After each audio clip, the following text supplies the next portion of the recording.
Am I the a-hole for making my daughter choose a different restaurant for her birthday meal than the one she really wanted? My 39 female daughter very recently had her 17th birthday. My husband, 42 male, and I told her to pick out a restaurant that she'd like us to take her to for her birthday. She chose a seafood restaurant that we'd never been to. In looking over the menu, I saw that the vast majority of the dishes contained shellfish. There were a few fish entrees, as well as some surf and turf. But there were only a couple of non-seafood dishes. Our son, 15 male, is deathly allergic to shellfish. He also can't stand fish.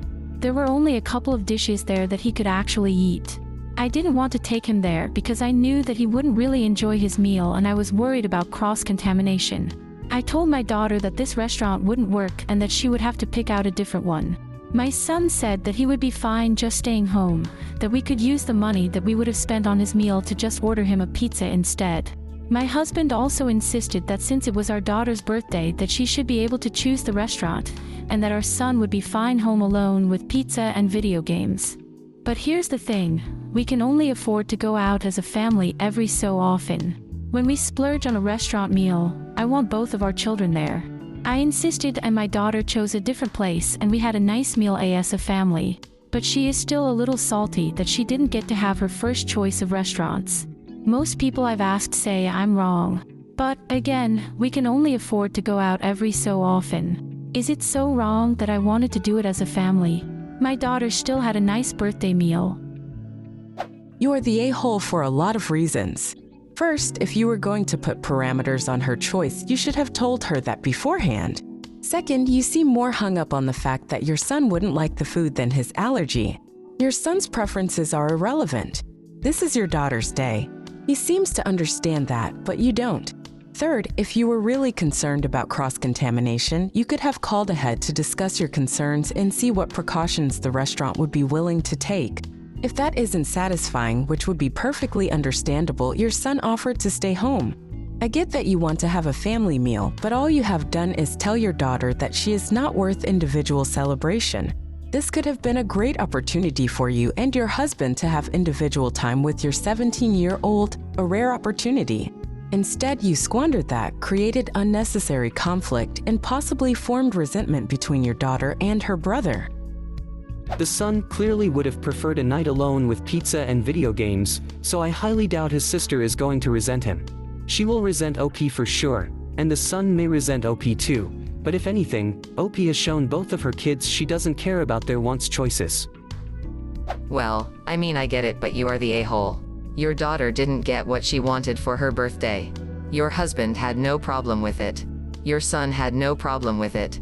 Essentially, you decided what you wanted was more important than anyone else. And would you look at that, you got what you wanted. Because your word-in-law, fuck the birthday girl's choice, right? You were upset about the location choice on behalf of your son, who wasn't upset about it at all. You made your daughter's birthday about your wants. Why even pretend she had a choice in where to go? You dangled the illusion of choice in front of her, then overruled her in favor of what you wanted anyways.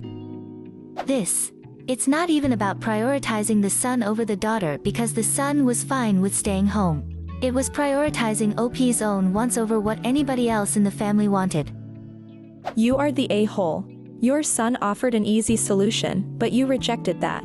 I get that you can only afford to go out as a family a limited number of times, but geez, it's her birthday dinner. You told her to pick out the restaurant she wanted. Might as well just ask your son where he wanted to go for her birthday.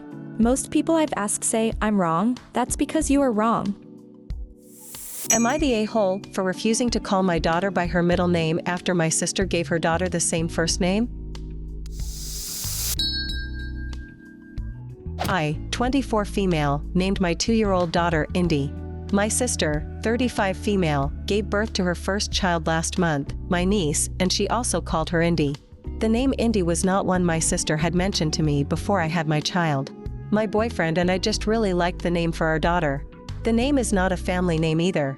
I say all this because my sister is now unhappy that confusion has already started with both my daughter and hers sharing the same first name. She got into a fight with our dad because he calls them Big Indy and Little Indy, and he snapped back that he needed something to help him make it clear which Indy he's talking about. He also told her it will only get worse as they grow up. My sister went on a rant about it. She told me everyone acts like she did something wrong and that calling her daughter Indy should not be such a big shit show, but it is. She then told me I should start calling my daughter by her middle name instead of by her first, and that way everyone can be happy. I told her if she didn't like the fact both girls shared the name and that people would come up with ways to differentiate between them, then she could use her daughter's middle name or she could create a nickname if that would be better.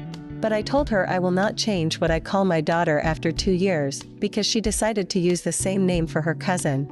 My sister called me selfish. She told me that she had every right to name her child whatever she wanted, and I cut her off and said yes, but that it didn't give her the right to insist I call my daughter something else. She tried to get our mom to intervene both with me and with dad. Mom told my sister that she should have seen this coming since dad is all too experienced with the confusion of multiple family members with the same name because his family liked reusing the same few names throughout. And he had to do the same with his family members his whole life because of it. She also told her that I used the name first, and therefore if she was unhappy with the name being used twice, it was up to her to change it. My sister claimed I should have been able to sit down and discuss a compromise instead of refusing outright and not engaging more. So am I the a-hole? She told me everyone acts like she did something wrong. Because she did. She used the same name that you did and expected you to change to suit her. Your family spends a lot of time with each other, so there is always going to be confusion. And she did this knowing the situation on your dad's side of the family with multiple uses of name. Not the a-hole at all, OP. My sister called me selfish, LOL, hypocritical sentence of the week. And there is no compromise to be had here. This is a name. Either one of you will need to change the name you use or you live with the confusion. There is no middle ground to be had. I don't think it's inherently wrong to use the same name as someone else in your family, but you sure as SHT can't tell the person to who used it first that they need to change. Not the a-hole. Hey, she's the one who decided to copy the name. Assuming you have different last initials, it would just be Indy A and Indy G or whatever the difference is. If you both have the same last initial, then maybe go by the month they were born. There's got to be a way to differentiate. Yours is older anyway, or you can go by age or something, hair color, eye color, but yeah, your sister was pretty dense to name her kid the same name and then demand you go by their middle name. She did it second, therefore she's the one who's going to have to figure out a solution, or whenever you're at family events and they yell the name, they're both going to come running or go what? And I think it's hysterical she's calling you selfish when she's the one who's causing all the problems and being demanding. Your comebacks to her were perfect. Same last initials, which also means we can't do Indy A and Indy B different actual last names, but my daughter has my last name and my sister took her husband's last name, which has the same first letter as the family name. Not the a-hole. She's the one who decided to use the same name without considering the potential for confusion. Your sister's entitlement is off the charts if she thinks she can just demand that you change what you call your daughter because she chose the same name for her child. It's utterly ridiculous for her to expect you to alter your daughter's identity just to cater to her whims. Your mom's right, your sister should have seen this coming. It's not your responsibility to clean up her mess by changing your daughter's name. She's the one who needs to come up with a solution if she's so bothered by the confusion. You've done nothing wrong, and it's unfair for your sister to put this pressure on you. Your sister needs to grow up and accept the consequences of her own actions. What do you think of these stories? Leave a comment and subscribe to the channel for more interesting stories.